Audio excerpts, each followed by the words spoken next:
So yung mga kalotis, welcome back sa ating channel. So ngayon, mag-share tayo ng gospel ngayong araw. So ang pag-uusapan po natin ngayong araw ay buhatin natin ang mga pangako ng Panginoon or Diyos. So kailangan natin panghawakan ang mga ito dahil gusto natin lumagaw ang spiritual. Hindi natin gusto or hindi. Importante talaga na hawakan natin ang mga pangako ng Panginoon dahil yan ang dyan tayo mag-grow and light natin.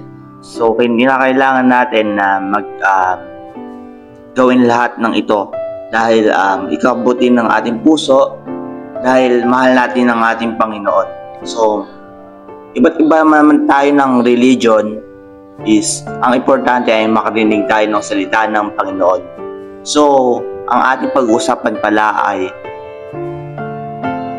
buhatin natin ang mga pangako ng Diyos. So, may mga 5 tayong kinakailangan nating gawin para sa ating buhay. Ayan. This is number 1, is pangakong kaligtasan. Kinakailangan natin maligtas sa pangako ng Panginoon dahil ang ating mga buhay ay ayaw natin mapahamak. Gusto natin ay mailigtas yung ating buhay kasama ang Panginoon. Yan. So sabi sa John 3:16, sapagkat gayon na lamang ang pag-ibig ng Diyos sa sangkatauhan, kaya't ibinigay niya ang kanyang kaisa-isang anak upang ang sinumang sumasampalatay sa Kanya ay hindi mapapahamak, kundi ay magkaroon ng buhay na walang hanggan. So, kinakailangan natin na mahalin natin ng Panginoon sa lahat at huwag natin siya bibiguin. So, siya lang ang number 1 natin sa buhay dahil alam ko lahat tayo ay mahal na mahal natin ang Panginoon dahil lahat tayo ay parte ng buhay na gusto maligtas ang buhay niya tulad ng kasamaan na doon tayo nakapag-focus sa madaling ginagawa ng isang tao na gusto ipahamak yung buhay niya kaya hindi siya lumalago dahil sa maling gawain na hindi karapat-dapat sa Panginoon. Kaya kailangan natin na kunin natin ang pangakong kaligtasan. Yan. Sapagkat sabi nga dito, sapagkat gayon na lamang ang pag-ibig na ito sa katauhan, at binigay niya ang kaisa-isang anak upang ang sinong sumampalatay sa Kanya hindi mapapahamak. Yan, upang ang sinong sumasampalatay sa Kanya ay hindi mapapahamak. Kaya tayo dapat sumampalatay sa Panginoon para tayo ay maging good person, good spiritual life. Yan, para hindi tayo mapahamak sa anumang gulo ng sitwasyon o problema natin. Yan. So, kinakailangan talaga natin na magdasal araw-araw para kausapin ating Panginoon. Yan ba? This is number 2 naman ay pangakong hinaharap. Yan. Mga hinaharap nating problema. Yan. Kinakailangan na harapin natin ito kasama ang Panginoon. Yan. Kinakailangan na magpaturo, makinig ng mga salita ng Diyos. Yan, huwag tayong pa-scroll sa Facebook na anong binabasa natin na hindi namang sang-ayon sa salita ng Diyos. Kaya harapin natin ang ating tamang hinahangad at tamang hinaharap sa ating buhay. Kaya ang tamang paghaharap natin sa Panginoon, magbasa tayo ng Biblia araw-araw. Yan. Sabi sa Kawikaan 12 to 17. Ay, 12 verse 27. Yan. Hindi makamit ng tamad ang kanyang hinahangad, ngunit ang masikap ay laging may magandang hinaharap. Yan. Ito nga yung sinasabi ko na wag tayong pa-scroll sa Facebook. Na ano yung binabasa natin, hindi naman karapat-dapat sa Panginoon. Kinakailangan natin harapin natin ang mga magagandang hinaharap ng pangako ng Diyos sa buhay natin, mga kapatid. Alam ko, kakayanin nyo ang mga problema. Basta, isama nyo lang sa buhay nyo ang Panginoon. Dahil, sabi nga dito, hindi makamit ng tamad ang kanyang hinahangad. Yan. Huwag tayo maging tamad. Yan. Huwag tayo maging tamad na mag-devotion, mag-pray, umatid ng Sunday, or ano man, even na araw na sinisimba nyo. So, dapat maging masikap at laging may magandang hinaharap. Ayan, maging masipag tayo upang tayo ay maging success ang buhay natin at malinis ang ating puso mula sa Diyos. Dahil nga tinanggap natin siya sa puso natin, dahil masipag ka, kapatid. Ayan. Dahil dun tayo nag-grow spiritual life. And kinakailangan natin na maging matibay at maging isang bato na hindi matitibag. Dahil nga kaya nga matibay yung pananampalataya natin, dahil nga masipag tayong na gumawa ng mabuti sa gawain ng Panginoon. Kaya naman pagtamad tayo, ay hindi tayo makagawa na matibay or hindi tayo makagawa na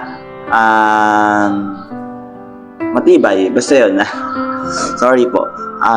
Kinakailangan natin buhatin natin ang ating mga pangako ng Diyos para tayo may magandang hinaharap. Yan. So, this is number 3 naman po ay pangakong presensya. Yan. Dahil ang presensya ng Diyos ay masaya. Ang presensya ng Diyos ay nakakagalak sa ating puso. Kinakailangan talaga natin na sundin ang presensya ng Diyos. Sabi nga sa kantang Sabik na Presensya. Ayon. Ako ay narito ngayon, naghihintay na makita kapalhati ng iyong mukha. Ayon.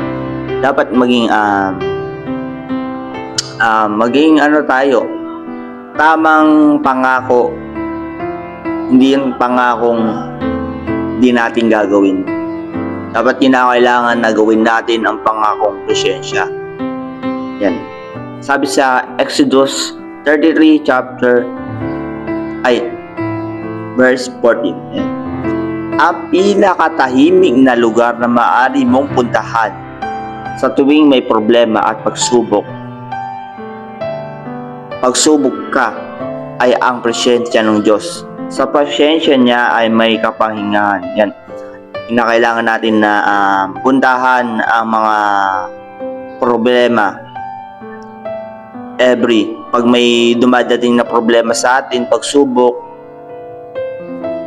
ay presensya ng Diyos. O sabi nga tuwing may problema at pagsubok ka ay ang presensya ng Diyos. Sa presensya niya ay may kapahingahan. So, kinakailangan pagdaanan natin upang may kunyari tulad sa training ng basketball, magpa-practice ka ng mga basic training. Yan. Mga easy training na yan, tulad ng jogging, push up, yan, mga ganyan. After nun, magpapahinga ka na after nun ulit, magaling ka na. Magaling ka na mag-basketball dahil nga nag-training ka at may kapahingahan. After nun, naging tagumpay na yung mga future and dreams mo. Kaya kailangan natin pagdaanan lahat ng problema at pagsubok sa ating buhay. Dahil ang mga ito ay dinadaan natin sa proseso ng panalangin. Yan. Panalangin lang talaga. Kausapin natin Panginoon at kausapin natin siya sa pagbasa ng Biblia. Yan. Para mapuno tayo ng pangako ng Diyos. Para hindi tayo manghina, para hindi tayo mabuwal, para hindi tayo matibag. Kaya buhatin natin ang mga pangako ng Diyos. Yan ang mahalaga sa ating buhay, na buhatin natin ang mga pangako ng Diyos. So number 4, pangakong banal na espiritu. Sabi sa Roma chapter 8 verse 26, tinutulungan tayo ng banal na espiritu sa kahinaan natin. Alam kong ano ang dapat natin ipanalangin. Kaya ang espiritu na rin ang namamagitan sa Diyos para sa atin sa pamamagitan ng mga daing na hindi natin kayang sabihin. Yan guys, magdasal tayo para sa ating kahinaan. Kung nahihina ka man kapatid, alam ko, kakayanin mo yan. At alam ko, lahat ng mga problema, stress, ay madadaanan mo. Kaya magtiwala ka lang sa Panginoong kapatid. Alam ko, makakaya mo to sa lahat ng pagsubok. Dahil lang dyan ang Diyos para gabayan ka. At alam ko, kinakausap mo ang Panginoon. Dahil gusto mo ng guide niya. Gusto mo ng pagmamahal niya. Kaya nga, tinutulungan tayo ng banal na espiritu sa ating kahinaan. Yan.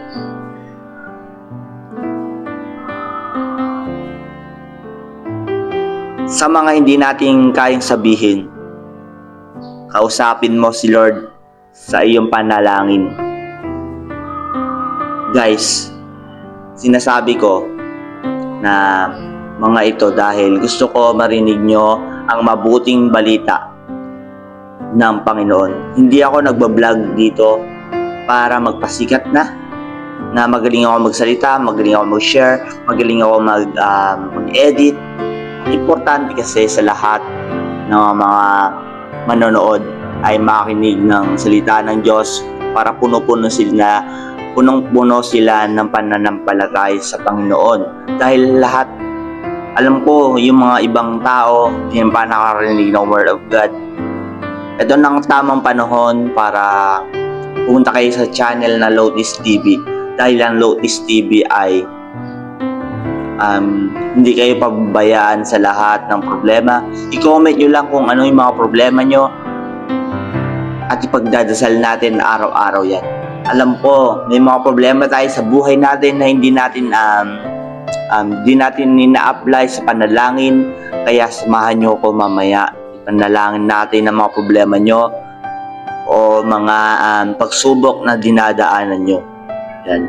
Kaya sabi ko nga, buhatin natin ang mga pangako ng Diyos. Mag-focus tayo sa mga sinasabi ng mga pastor, father, lahat ng mga nag-share ng gospel or social media. Yan, mga nag-share sa social media. So, makinig lang kayo sa salita ng Panginoon. Dahil doon kayo makakapulot ng aral at i-apply natin sa buhay natin o buhay ng ibang tao. Dahil tayo ay maging matatag at walang iwanan sa salita ng Diyos dahil ang Diyos ay magbibigay sa iyo ng guide at katarungan. Yan. So guys, dito po ako nagtatapos sa topic na to dahil may part 2 pa. Yan. Dahil si Bro Michael ang mag-represent sa vlog na ito sa susunod na araw sa part 2. Ang part 2 ng ito ay buhatin natin ang pangako ng Diyos part 2. Yan po ang kanyang topic sa susunod na vlog. Yan. So, dito muna kayo mag-focus sa video na ito dahil may magandang plano si Lord sa buhay natin. May mga struggles, strategy or may hirap na sitwasyon sa ating buhay. Pero ang Diyos, hindi ka babayaan sa lahat ng problema dahil nandyan siya at tutulungan ka niya sa lahat ng problema para makamit ang iyong hinaharap at pagsubok at problema. Aayusin niya ang buhay mo, kapatid. This is number 5 po, ang pangakong kabutihan. Yan po ang sinasabi ko, napakabuti ng Panginoon sa atin. Yan. Napakabuti niya talaga. Ang masasabi ko sa topic na to, napakaganda na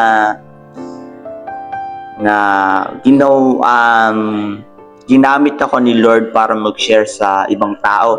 Hindi ako gumawa dito para sa sarili ko lang. Ginamit ko tong mga topic na to para sa mga hindi pa nakakarinig ng Word of God o salita ng Diyos. So, number 5 po yung pangakong kabutihan. Sabi sa Isaiah chapter 48 verse 17, Ako ang inyong Diyos na si Yahweh. Tuturuan kita para sa iyong kabutihan. Papatnubayan kita sa daan na dapat mong lakaran. Yan po ang magandang verse na ito na binigay sa atin ng Panginoon para mag-share ng gospel tulad nun. Yan. Sabi dito, tuturuan tayo para sa inyong kabutihan. Tuturuan tayo ng Diyos para mag-grow yung faith natin sa Kanya. Yan. Na kailangan na ang Diyos ay para sa lahat. Ang Diyos ay para sa hayop, hindi naman ganun. Lahat. Para sa lahat niya . So, kinakailangan natin na lakaran ang tamang daan patungo sa ating hinaharap. Ay yung sinasabi ko kanina na harapin natin mga pagsubok at problema. Dahil tutulungan tayo ng Panginoon na lumakad sa tamang direksyon para hindi tayo ma-distract or ma-aksidente tulad ng isang highway na diretso ang daan. Kinakailangan natin puntahan ang nais natin puntahan. Yun yung promise ng ating Panginoon o promise ito yung ito yung promise ng Panginoon o pangako ng Panginoon. Yan. Kinakailangan natin lampasan ang mga ito. Kinakailangan natin mag-ingat or